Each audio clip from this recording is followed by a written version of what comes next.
খাওয়ার পরে অপু মায়ের ভয়ে ঘরের মধ্যে বসিয়া পড়িতে লাগিল, কিন্তু তাহার মন থাকিয়া থাকিয়া কেবলই বাহিরে ছুটিয়া যাইতেছিল। বেলা একটু পড়িলে সে টুনুদের বাড়ি, পটলিদের বাড়ি, নেড়াদের বাড়ি, একে একে সকল বাড়ি খুঁজিল। দিদি কোথাও নাই। রাজকৃষ্ণ পালিতের স্ত্রী ঘাট হইতে জল লইয়া আসিতেছিলেন। অপু তাহাকে জিজ্ঞাসা করিল, জেঠিমা, আমার দিদিকে দেখেছ? সে আজ ভাত খায়নি, কিছুই খায়নি। মা তাকে আজ বড্ড মেরেছে। মার খেয়ে কোথায় পালিয়েছে দেখেছ জেঠিমা? বাড়ির পাশের পথ দিয়া যাইতে যাইতে ভাবিল, বাঁশবনের কোথাও যদি বসিয়া থাকে। সেদিকে গিয়া সমস্ত খুঁজিয়া দেখিল। সে খিড়কি দরজা দিয়া বাড়ি ঢুকিয়া দেখিল কেহ নাই। তাহার মা বোধ হয় ঘাটে কি অন্য কোথাও গিয়াছে। ভুবন মুখুজ্জের বাড়ি সব ছেলেমেয়েরা মিলিয়া উঠানে ছুটাছুটি করিয়া লুকোচুরি খেলিতেছে। রানু তাহাকে দেখিয়া ছুটিয়া আসিল, ভাই, অপু এসেছে, ও আমাদের দিকে হবে, আয় রে অপু। অপু তাহার হাত ছাড়াইয়া লইয়া জিজ্ঞাসা করিল, আমি আজ খেলব না রানুদি, দিদিকে দেখেছ? রানু জিজ্ঞাসা করিল, দুর্গা? না, তাকে তো দেখিনি। বকুলতলায় নেই তো? বকুলতলার কথা তাহার মনেই হয় নাই। সেখানে দুর্গা প্রায়ই থাকে বটে। ভুবন মুখুজ্জের বাড়ি হইতে সে বকুলতলায় গেল। সন্ধ্যা হইয়া আসিয়াছে। বকুল গাছটা অনেক দূর পর্যন্ত জুড়িয়া ডালপালা ছড়াইয়া ঝুপসি হইয়া দাঁড়াইয়া আছে। তলাটা অন্ধকার, কেহ কোথাও নাই। যদি কোনো দিকে গাছপালার আড়ালে থাকে। সে ডাক দিল, দিদি, ও দিদি, দিদি। অন্ধকার গাছটায় কেবল কতগুলো বকপাখা ঝটপট করিতেছে মাত্র। অপু ভয়ে ভয়ে উপরের দিকে চাহিয়া দেখিল। বাড়ির পথে ফিরিতে ফিরিতে হঠাৎ থমকিয়া দাঁড়াইল। সামনে সেই গাব গাছটা। একা সন্ধ্যার পর এই গাব গাছের তলার পথ দিয়া যাওয়া সর্বনাশ, গায়ে কাটা দিয়া উঠে। কেন যে তাহার এই গাছটার নিচ দিয়া যাইতে ভয় করে তাহা সে জানে না। অপু খানিকক্ষণ অন্ধকার গাবতলাটার দিকে চাহিয়া দাঁড়াইয়া থাকিয়া ফিরিল। তাহাদের বাড়ি যাইবার আরেকটা পথ আছে। একটুখানি ঘুরিয়া পটলিদের বাড়ির উঠান দিয়া গেলে গাবতলার এ অজানা বিভীষিকার হাত হইতে নিষ্কৃতি পাওয়া যায়।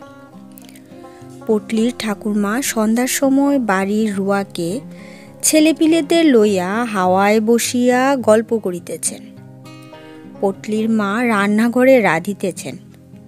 উঠানের মাচাতলায় বিধুজেলিনী দাঁড়াইয়া মাছ বিক্রয়ের পয়সা তাগদা করিতেছে।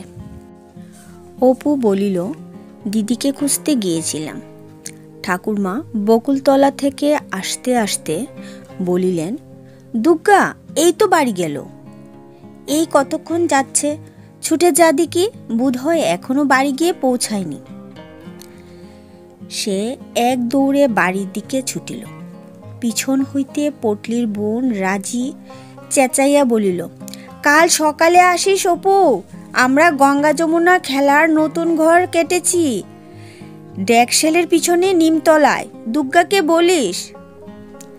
তাহাদের বাড়ির কাছে আসিয়া পৌঁছিয়া হঠাৎ সে থমকিয়া দাঁড়াইয়া গেল। দুর্গা আর্তস্বরে চিৎকার করিতে করিতে বাড়ির দরজা দিয়া দৌড়িয়া বাহির হইতেছে। পিছনে পিছনে তাহার মা কি একটা হাতে করিয়া মারিতে মারিতে তাড়া করিয়া ছুটিয়া আসিয়াছে। দুর্গা গাবতলার পথ দিয়া ছুটিয়া পালাইল। মা দরজা হইতে ধাবমানা মেয়ের পিছনে চেঁচাইয়া বলিল, যাও, বেরো, একেবারে জন্মের মতো যাও, আর কখনো বাড়ি যেন ঢুকতে না হয়। বালাই, আপদ চুকে যাক, একেবারে ছাতিম তলায় দিয়ে আসি। ছাতিম তলায় গ্রামের শ্মশান। অপুর সমস্ত শরীর যেন জমিয়া পাথরের মতো আড়ষ্ট ও ভারী হইয়া গেল।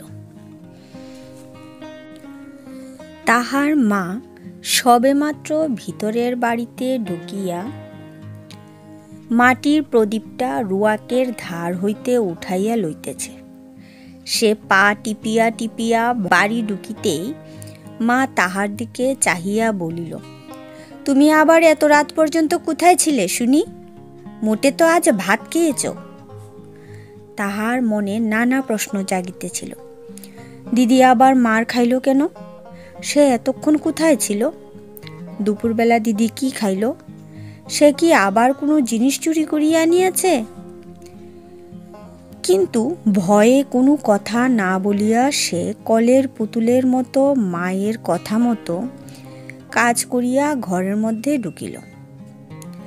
পরে ভয়ে ভয়ে প্রদীপটা উস্কাইয়া দিয়া নিজের ছোট বইয়ের দপ্তরটি বাহির করিয়া পড়িতে বসিল।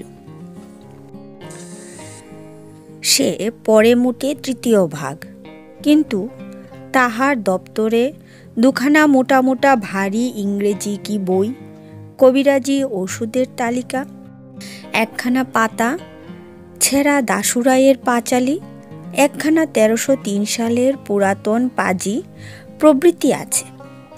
সে নানা স্থান হইতে চাহিয়া এগুলি জোগাড় করিয়াছে, এবং এগুলি না পড়িতে পারিলেও রোজ একবার খুলিয়া দেখে। খানিকক্ষণ দেয়ালের দিকে চাহিয়া সে কি ভাবিল, পরে আবার একবার প্রদীপ উস্কাইয়া দিয়া পাতা ছেঁড়া দাশুরাইয়ের পাঁচালিখানা খুলিয়া অন্যমনস্কভাবে পাতা উল্টাইতেছে। এমন সময় সর্বজয়া এক বাটি দুধ হাতে করিয়া ঢুকিয়া বলিল, এসো খেয়ে নাও দেখি। অপু দ্বিরুক্তি না করিয়া বাটি উঠাইয়া লইয়া দুধ খাইতে লাগিল। অন্যদিন হইলে এত সহজে দুধ খাইতে তাহাকে রাজি করানো খুব কঠিন হইত। একটুখানি মাত্র খাইয়া সে মুখ হইতে বাটি নামাইল। সর্বজয়া বলিল, ও কি, নাও সবটুকু খেয়ে ফেলো, ওইটুকু দুধ ফেললে তবে বাঁচবে কি খেয়ে?